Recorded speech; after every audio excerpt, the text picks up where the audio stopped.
जय हिंद दोस्तों। मैं Rinki Pandey doubt counter YouTube channel पे आपका पुनः स्वागत करते हैं। तो भूगोल में हम आज पढ़ेंगे भौतिक विभाजन। उत्तर का पर्वतीय प्रदेश, यानी इसमें हम क्या पढ़ेंगे? उत्तर का पर्वतीय प्रदेश। पॉइंट है हमारा, भारत की जो उत्तरी सीमा पर विस्तृत हिमालय भूगर्भिक रूप से युवा एवं बनावट के दृष्टिकोण से देखा जाए तो ये नवीन वलित पर्वत श्रृंखला है। किस प्रकार की श्रृंखला है ये? नवीन वलित श्रृंखला है। अगले पॉइंट पे चलते हैं। पर्वत श्रृंखलाएं जो है पश्चिम से पूर्व की दिशा में सिंधु से लेकर ब्रह्मपुत्र तक फैली हुई है। पर्वत श्रृंखलाएं जो है वो पश्चिम पूर्व दिशा में सिंधु से लेकर ब्रह्मपुत्र तक फैली हुई है।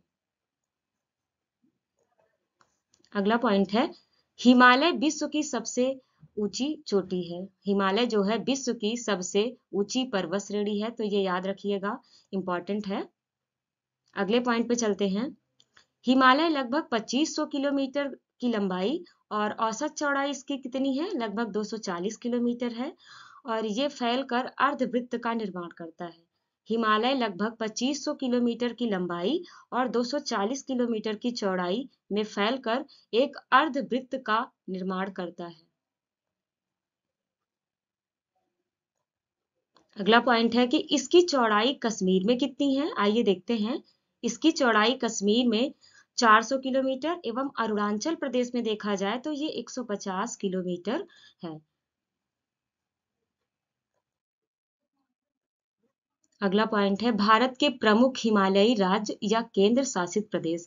किसके बारे में जानेंगे? भारत के प्रमुख जो है हिमालयी राज्य और केंद्र शासित प्रदेश। तो पहला हो गया जम्मू कश्मीर और लद्दाख, हिमाचल प्रदेश, उत्तराखंड, सिक्किम, अरुणाचल प्रदेश, मेघालय, नागालैंड, मणिपुर, मिजोरम और त्रिपुरा। भारत के ये क्या है? प्रमुख हिमालयी राज्य हैं और केंद्र शासित प्रदेश हैं। तो एक बार पुनः दोहराते हैं। जम्मू कश्मीर, लद्दाख, हिमाचल प्रदेश, उत्तराखंड, सिक्किम, अरुणाचल प्रदेश, मेघालय, नागालैंड, मणिपुर, मिजोरम और त्रिपुरा। तो अगले पॉइंट पे चलते हैं। इसके अलावा अगर देखा जाए तो असम और पश्चिम बंगाल के पहाड़ी क्षेत्र भी इसी के अंतर्गत आते हैं, यानी हिमालय के अंतर्गत ही असम और पश्चिम बंगाल का जो पहाड़ी क्षेत्र है ये भी इसी के अंतर्गत आता है। हिमालय का जो पश्चिमी भाग की अपेक्षा, हिमालय के अगर पश्चिमी भाग की अपेक्षा पूर्वी भाग की ऊंचाई जो है अधिक विविधता पाई जाती है। हिमालय का जो पश्चिमी भाग है इसकी अपेक्षा अगर पूर्वी भाग की ऊंचाई देखी जाए तो वहां पे अधिक विविधता पाई जाती है। अब देखते हैं कि हिमालय का जो निर्माण की आयु के आधार पर अगर देखा जाए तो वलयों की तीव्रता के आधार पर हम इसे 4 संरचनात्मक क्षेत्रों में बांटा जा सकता है। हिमालय का निर्माण की आयु के आधार एवं वलय की तीव्रता के आधार पर 4 समांतर संरचनात्मक क्षेत्रों में बांटा जा सकता है। तो आइए देखते हैं ये 4 कौन कौन से हैं। पहला है हमारा ट्रांस हिमालय जो तिब्बत क्षेत्र में पड़ता है। दूसरा है हमारा बृहद हिमालय जिसे महान हिमालय भी कहते हैं। तीसरा है लघु हिमालय जिसे मध्य हिमालय भी कहते हैं। और चौथा है बाह्य या उप हिमालय जिसे शिवालिक भी कहते हैं। तो सबसे अगर उत्तरी में देखा जाए तो ट्रांस हिमालय और उसके दक्षिणी में बृहद हिमालय यानी महान हिमालय, और उसके बाद लघु हिमालय जिसे हम मध्य हिमालय कहते हैं, और अगला है शिवालिक हिमालय या बाह्य उप हिमालय। अगले पॉइंट पे चलते हैं।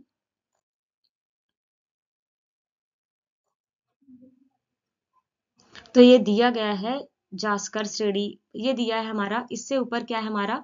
ट्रांस हिमालय है और ये महान या बृहद हिमालय है, और ये है हमारा लघु हिमालय, इधर से इधर तक का जो क्षेत्र है, और ये सबसे नीचे हमारा शिवालिक हिमालय। तो आइए आगे बढ़ते हैं।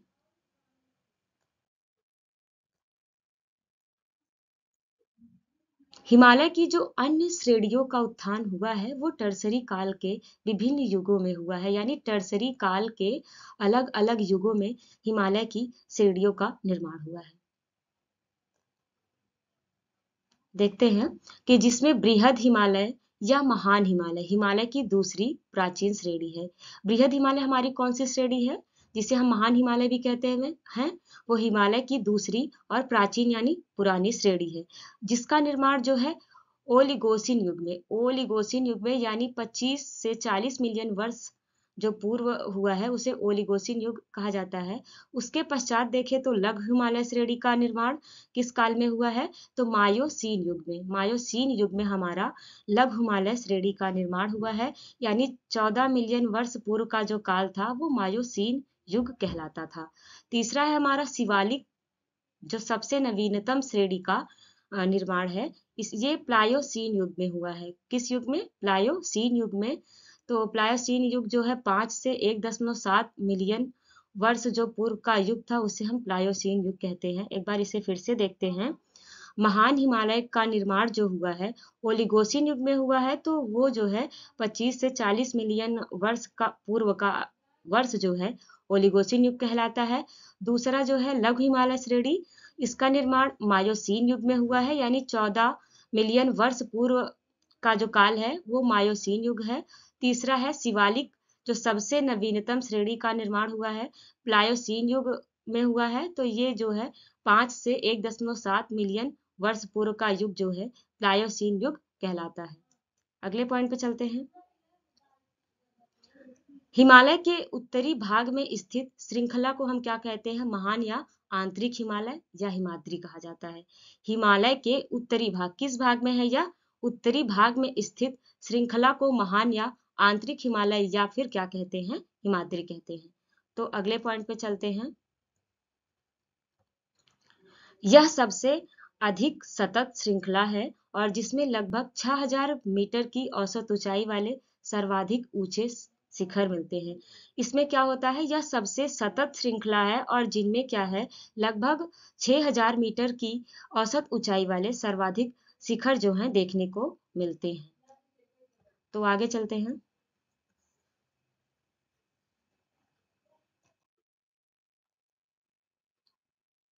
अगला पॉइंट है कि कंचनजंगा हिमालय पर्वत श्रृंखला में स्थित विश्व की तीसरी सबसे चोटी है।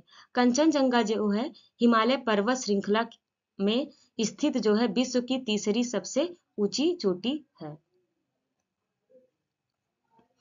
ये स्थित कहाँ है? ये पूर्व में तीस्ता नदी और पश्चिम में तामुर नदी के बीच में स्थित है। यानी हमारी जो कंचनजंगा हिमालय पर्वत श्रृंखला है वो पूर्व में तीस्ता नदी और पश्चिम में तामुर नदी के बीच में स्थित है। अगला पॉइंट देखा जाए तो कंचनजंगा पूर्वी नेपाल और भारत के सिक्किम राज्य में स्थित है। ये इसकी स्थिति कहाँ है? ये नेपाल और भारत के सिक्किम राज्य की सीमा पर स्थित है और ये तीस्ता और तामुर नदी के बीच में स्थित है और ये विश्व की तीसरी सबसे ऊंची चोटी है। अगले पॉइंट पे आते हैं। यही देखा जाए तो जो अन्नपूर्णा चोटी की स्थिति कहाँ है? ये उत्तर मध्य नेपाल में स्थित है। और अगला है धौलागिर चोटी। देखा जाए तो ये कहाँ पे है? धौलागिर चोटी भी नेपाल के मध्य में ही स्थित है। इसमें बहुत सी हिमानियों का प्रवाह होता रहता है और इसलिए हिमालय से निकलने वाली नदियां सतत वाहिनी होती हैं। सतत वाहिनी का मतलब है जो हमेशा बहती रहती हैं, वो सतत वाहिनी कहलाती हैं। अगला पॉइंट है महान हिमालय के दक्षिण में स्थित श्रृंखलाओं को लघु हिमालय और मध्य हिमालय कहा जाता है। महान हिमालय के दक्षिण में स्थित श्रृंखलाओं को हम क्या कहते हैं? लघु हिमालय या मध्य हिमालय कहते हैं।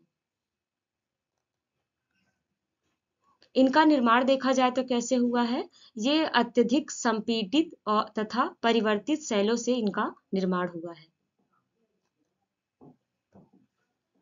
अगला पॉइंट है मध्य हिमालय में पीर पंजाल श्रृंखला सबसे लंबी है। मध्य हिमालय की श्रृंखला जो है, मध्य हिमालय में पीर पंजाल श्रृंखला जो है सबसे लंबी श्रृंखला कहलाती है। अगला पॉइंट है हिमालय की सबसे बाहरी श्रृंखला को ही हम क्या कहते हैं? शिवालिक।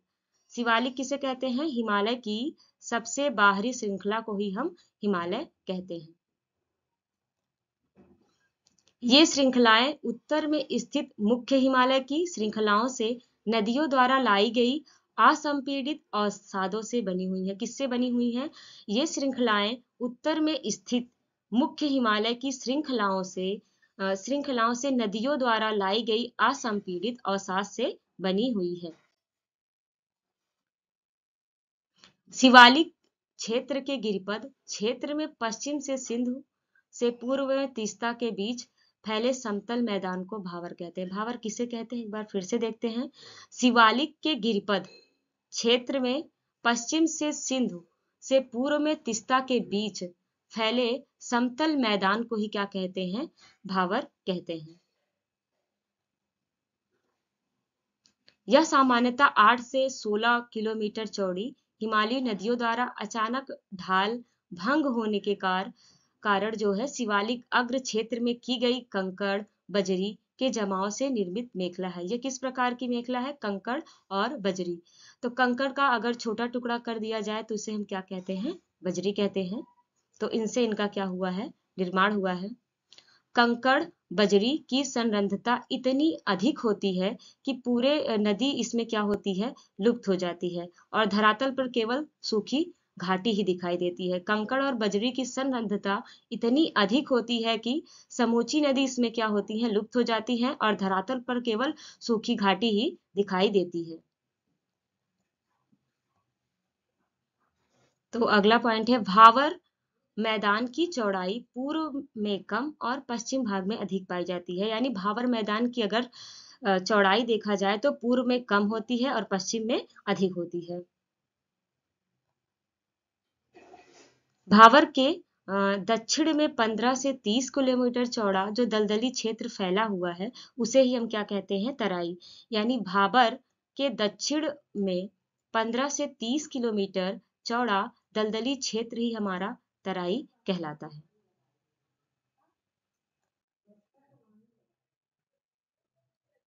महान हिमालय के उत्तर में ट्रांस हिमालय स्थित है। महान हिमालय के उत्तर में ट्रांस हिमालय स्थित है। इसे हमने पहले देखा है। तो आइए आगे बढ़ते हैं। पामीर का गाठ पामीर का गाठ तिब्बत में है। ट्रांस हिमालय में ये भी स्थित है। इंपॉर्टेंट क्वेश्चन है, इसको याद रखिएगा। काराकोरम और लद्दाख और जास्कर पर्वत श्रेणियां ट्रांस हिमालय का ही भाग है। तो हम इसको याद कर सकते हैं कलेजा से। यानी कि क से हो गया काराकोरम, ल से लद्दाख और झ से जास्कर। तो ये तीनों पर्वत श्रेणियां कहाँ पे स्थित है? ट्रांस हिमालय में। याद रखिएगा, इंपॉर्टेंट क्वेश्चन है। तो ये स्थित है हमारे ट्रांस हिमालय में कौन कौन? काराकोरम, लद्दाख और जास्कर श्रेणी।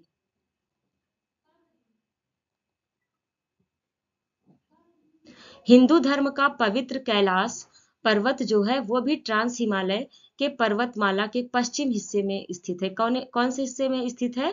पर्वतमाला के पश्चिम हिस्से में स्थित है। हाँ, हिंदू धर्म का पवित्र कैलाश मंदिर पर्वत जो है ट्रांस हिमालय पर्वतमाला के पश्चिमी हिस्से में स्थित है। तो अगले पॉइंट को देखते हैं।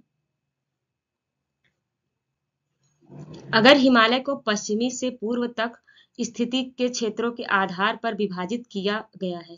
हिमालय को पश्चिम से पूर्व तक स्थिति क्षेत्रों के आधार पर भी विभाजित किया है। पहले हम उत्तर से दक्षिण तक इसका विभाजन देखे हैं। अब हम कहां से देखेंगे? पूर्व से पश्चिम की तरफ। तो आइए देखते हैं। इन वर्गीकरणों को नदी घाटियों की सीमाओं के आधार पर किया गया है। इन वर्गीकरणों को नदी घाटियों की सीमाओं के आधार पर किया गया है।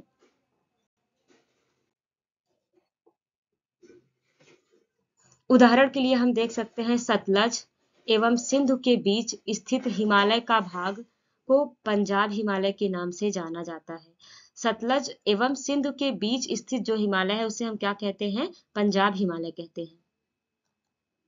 अगला है सतलज और काली नदियों के बीच स्थित हिमालय के भाग को हम क्या कहते हैं? कुमायूं हिमालय कहते हैं। सतलज और काली नदी के बीच स्थित जो हिमालय है उसे हम कुमायूं हिमालय के नाम से जानते हैं। तीसरा पॉइंट है काली तथा तीस्ता नदियों के बीच स्थित हिमालय को हम क्या कहते हैं? नेपाल हिमालय कहते हैं। एक बार फिर से देखते हैं कि काली तथा तीस्ता नदियों के बीच स्थित हिमालय जो है उसे हम कौन सा हिमालय कहते हैं? नेपाल हिमालय। तीस्ता एवं दिहांग नदियों के बीच स्थित हिमालय को हम कौन सा हिमालय कहते हैं? असम। तो एक बार फिर से देखते हैं, तीस्ता एवं दिहांग नदी के बीच स्थित हिमालय को हम असम हिमालय के नाम से जानते हैं। पूर्वी हिमालय की पहाड़ियां अधिकतर समांतर श्रृंखलाओं एवं घाटियों के रूप में फैली हुई हैं। यानी पूर्वी हिमालय की जितनी भी पहाड़ियां हैं वो ज्यादातर समांतर श्रृंखलाओं एवं घाटियों के रूप में फैली हुई है।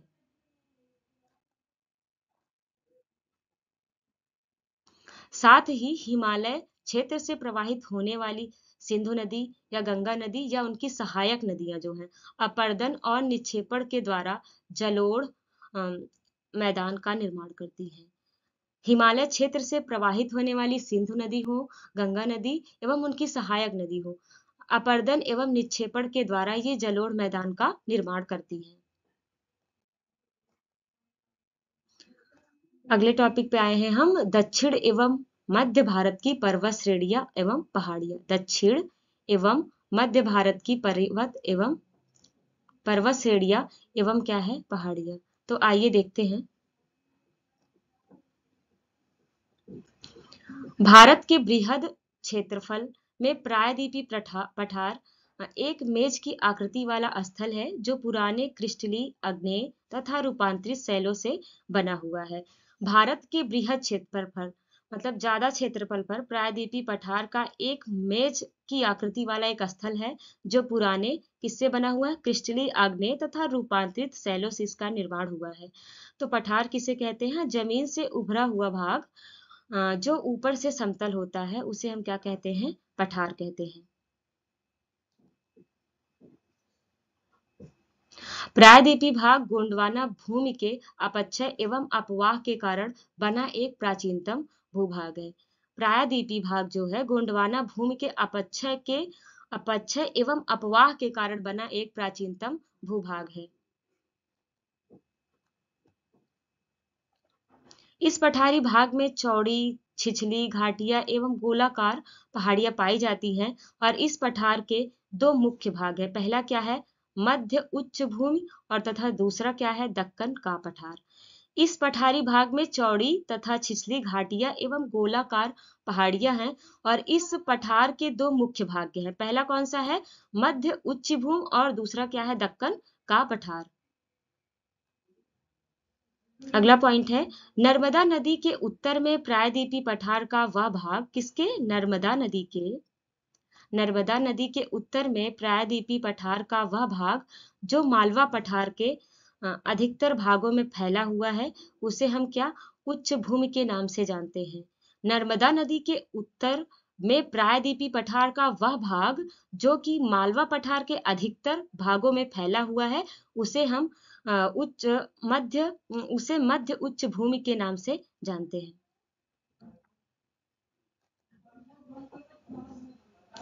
अगला पॉइंट है कि विंध्य श्रृंखला दक्षिण में मध्य उच्च भूमि तथा उत्तर पश्चिम में अरावली से घिरी हुई है। किससे घिरी हुई है? दक्षिण में मध्य उच्च भूमि तथा उत्तर में अरावली से घिरी हुई है।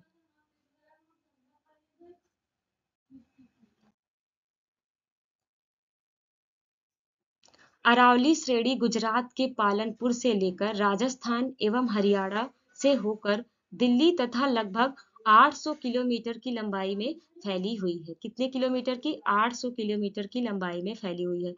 अरावली श्रेणी गुजरात के पालनपुर से लेकर राजस्थान, हरियाणा एवं दिल्ली तक 800 किलोमीटर लंबाई तक फैली हुई है। इंपॉर्टेंट है, याद रखिएगा।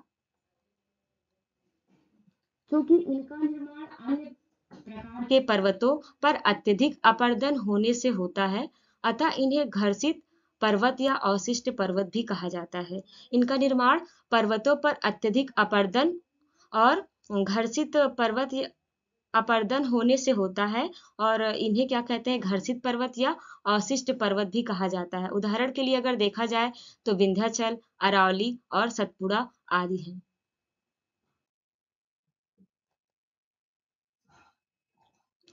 सतपुड़ा श्रेणियां जो है दक्कन पठार का भाग है। सतपुड़ा श्रेणियां दक्कन पठार का भाग है और इनका विस्तार गुजरात, महाराष्ट्र, मध्य प्रदेश, छत्तीसगढ़ राज्य में है। कहाँ पे है एक बार फिर से देखते हैं। गुजरात, महाराष्ट्र, मध्य प्रदेश और छत्तीसगढ़।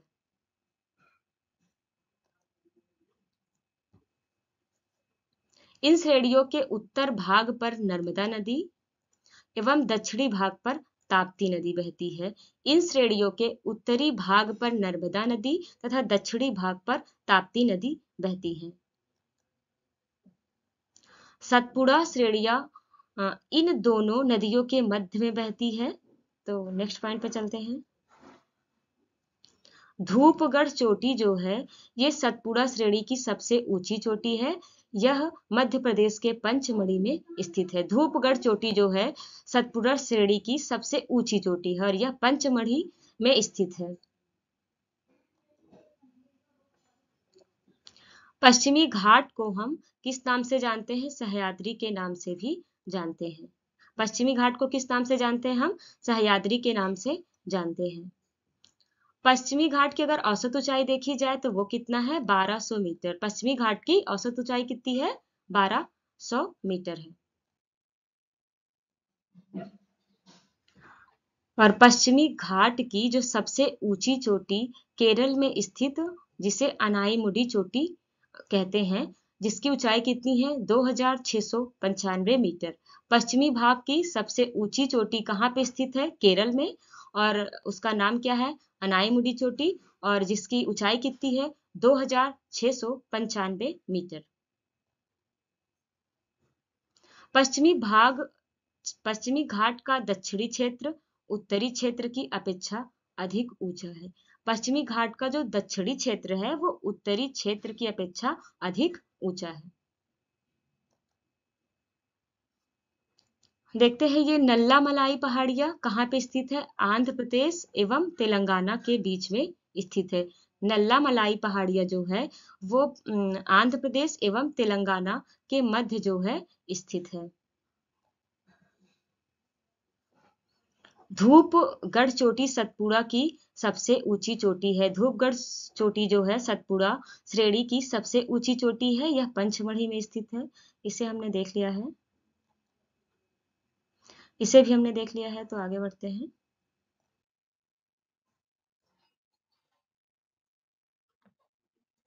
पहाड़ियों की रानी के नाम से विख्यात नीलगिरी पहाड़ियां पूर्वी घाट एवं पश्चिमी घाट के सम्मिलित स्थल पर अवस्थित है। कहाँ अवस्थित है? पश्चिमी घाट और पूर्वी घाट के सम्मिलित स्थल पर अवस्थित है। इसे याद रखिएगा, इंपॉर्टेंट है।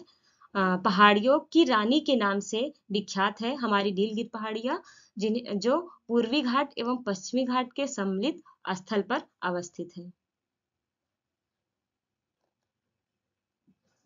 नीलगिरी पर्वतमाला जो है तमिलनाडु, केरल, कर्नाटक राज्यों में विस्तृत है। तो इसे याद रखिएगा, नीलगिरी पहाड़ियां के तमिलनाडु, केरल, कर्नाटक राज्यों में विस्तृत है। अगला है कार्डमम की पहाड़ियां दक्षिण भारत में दक्षिणी पश्चिमी घाट के केरल के दक्षिण पूर्वी हिस्सों तथा तमिलनाडु के दक्षिण पश्चिमी हिस्से में अवस्थित है। कहाँ है एक बार फिर से देखते हैं। कार्डमम की पहाड़ियां दक्षिण भारत में दक्षिण पश्चिमी घाट के केरल के दक्षिण पूर्वी हिस्से तथा तमिलनाडु के दक्षिण पश्चिमी हिस्से में यह क्या है? अवस्थित है। अगला पॉइंट है, इन पहाड़ियों पर इलायची की खेती व्यापक पैमाने पर की जाती है। तो याद रखिएगा, कार्डमम पहाड़ियों पर क्या होता है? इलायची की खेती व्यापक पैमाने पर की जाती है। अगला हम देखेंगे पर्वत चोटियां यानी माउंटेन पीक्स। तो आइए आगे देखते हैं। माउंट एवरेस्ट विश्व की सर्वोच्च पर्वत श्रृंखला है। माउंट एवरेस्ट क्या है? विश्व की सर्वोच्च पर्वत श्रृंखला है। तो ये याद रखिएगा, इंपॉर्टेंट क्वेश्चन है कि माउंट एवरेस्ट विश्व का सर्वोच्च पर्वत श्रृंखला है। इसकी ऊंचाई कितनी है? 8,848 मीटर तथा इसकी अवस्थिति कहाँ है? नेपाल में। इसकी ऊंचाई 8,848 मीटर तथा यह नेपाल में स्थित है। विश्व की यह क्या है? सर्वोच्च पर्वत शिखर है। 2020 में नेपाल तथा चीन ने माउंट एवरेस्ट की आधिकारिक ऊंचाई जो है 8,848.86 मीटर घोषित किया है। कब से? 2020 में नेपाल एवं चीन माउंट एवरेस्ट की आधिकारिक ऊंचाई 8,848.86 मीटर घोषित किया है।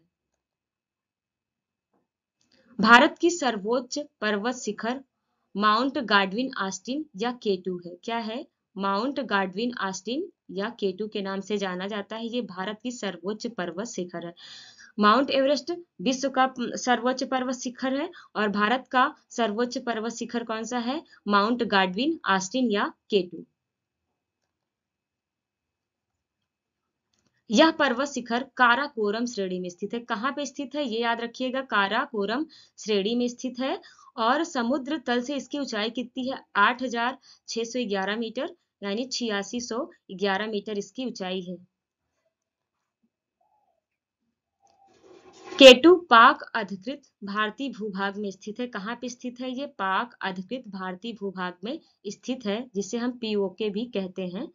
तो अगले पॉइंट पे चलते हैं। भारत की अगर दूसरी सबसे ऊंची चोटी देखा जाए तो वो कौन सी है? कंचनजंगा। भारत की दूसरी सबसे ऊंची चोटी कंचनजंगा है, जो भारत के सिक्किम राज्य एवं नेपाल में क्या है? अवस्थित है। कहाँ पे है ये? भारत के सिक्किम राज्य एवं नेपाल में यह स्थित है।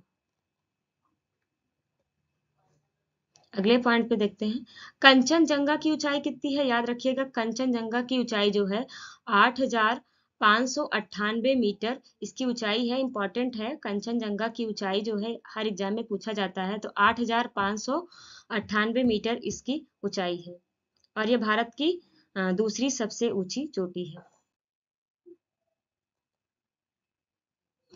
2016 में यूनेस्को द्वारा कंचनजंगा राष्ट्रीय उद्यान को मिश्रित वर्ग के अंतर्गत विश्व धरोहर स्थल के रूप में संरक्षित किया गया है। यानी 2016 में कंचनजंगा राष्ट्रीय उद्यान को मिश्रित वर्ग के अंतर्गत विश्व धरोहर में रखा गया है।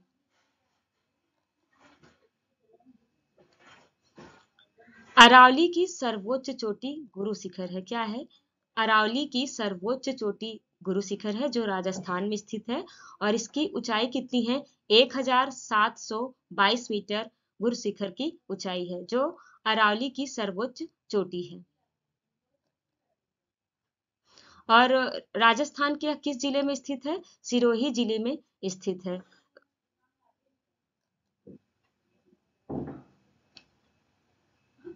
माउंट आबू अरावली पर्वत का ही भाग है। माउंट आबू जो है ये भी अरावली पर्वत का ही भाग है।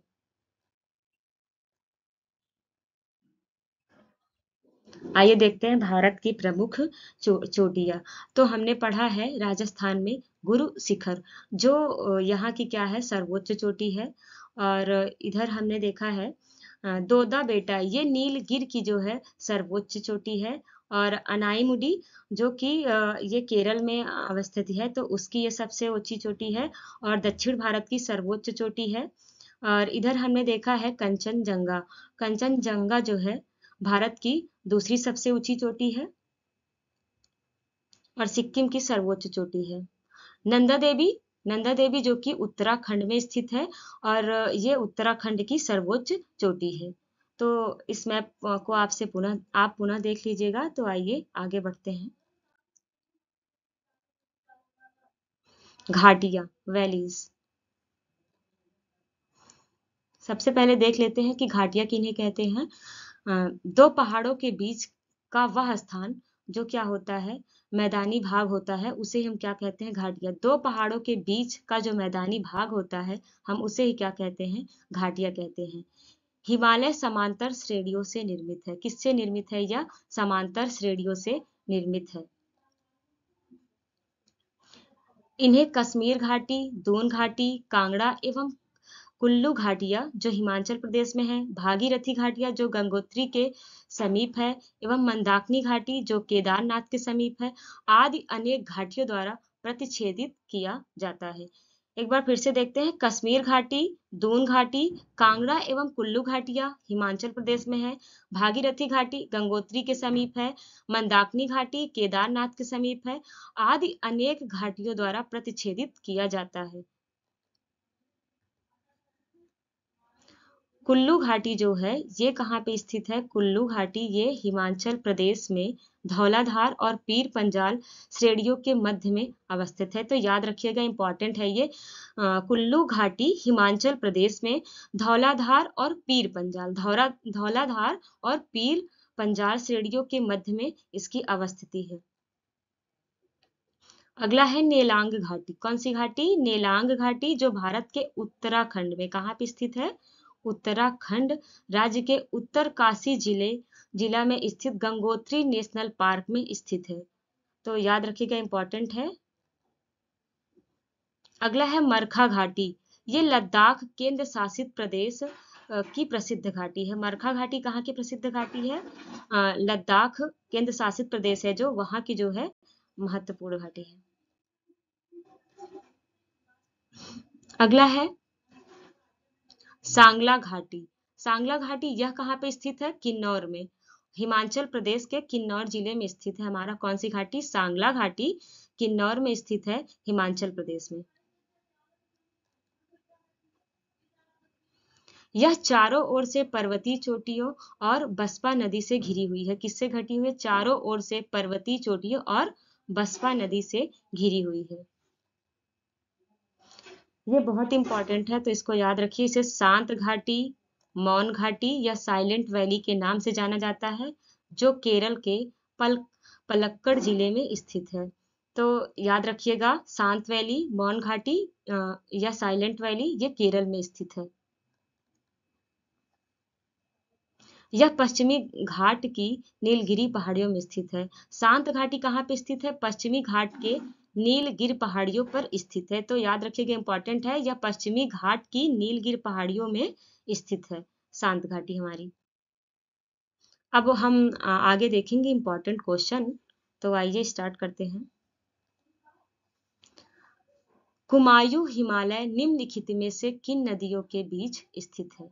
कुमायूं हिमालय निम्नलिखित में से किन नदियों के बीच में स्थित है? तो ऑप्शन ए है सिंधु और सतलज नदी के बीच में, काली और तिस्ता नदी के बीच में, सतलज और काली नदी के बीच में, तिस्ता या ब्रह्मपुत्र नदी के बीच में। तो इसका सही जवाब होगा ऑप्शन सी, सतलज और काली।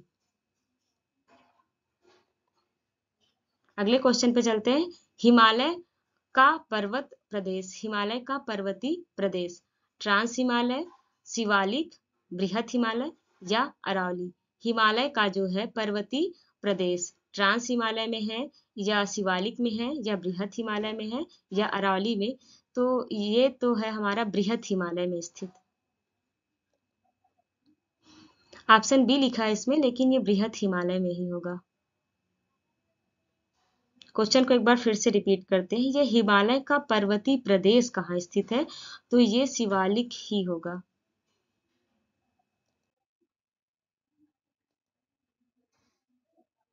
निम्नलिखित में से कौन सबसे नवीन पर्वत श्रेणी है? निम्नलिखित में से कौन सबसे नवीन पर्वत श्रेणी है?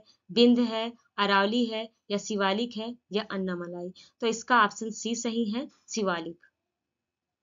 तो आगे बढ़ते हैं।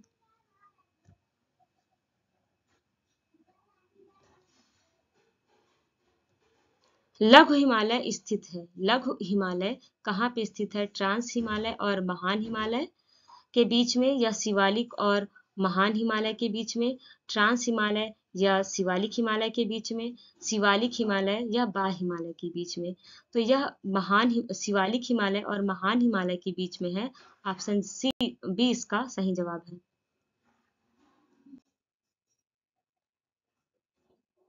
पीर पंजाल श्रेणी पाई जाती है। पीर पंजाल श्रेणी पाई जाती है अरुणाचल प्रदेश में, जम्मू कश्मीर में, पंजाब में या उत्तराखंड में? तो इसका सही जवाब है ऑप्शन बी, यानी कि जम्मू और कश्मीर में। अगले क्वेश्चन पे चलते हैं। अरावली श्रेणियां किस राज्य में स्थित है? अरावली श्रेणियां किस राज्य में स्थित है? तो यह हमारा राजस्थान में स्थित है। तो इसका ऑप्शन ए सही है।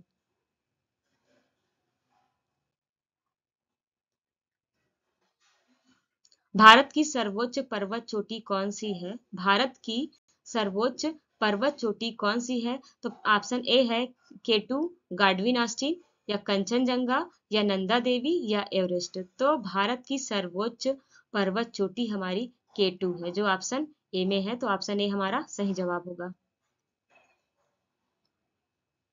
अगला क्वेश्चन है, नंदा देवी चोटी, नंदा देवी चोटी यानी कहाँ स्थित है? ऑप्शन ए है असम हिमालय का भाग है, गढ़वाल हिमालय का भाग है, नेपाल हिमालय का भाग है या पंजाब हिमालय का भाग है? तो नंदा देवी उत्तराखंड में स्थित है, तो ये होगा गढ़वाल हिमालय का भाग, यानी ऑप्शन नंबर बी हमारा सही जवाब है। तो इसी के साथ हम आपको धन्यवाद कहेंगे, और अगर वीडियो अच्छा लगा हो तो इसको सब्सक्राइब, लाइक और शेयर जरूर करिएगा। तो धन्यवाद।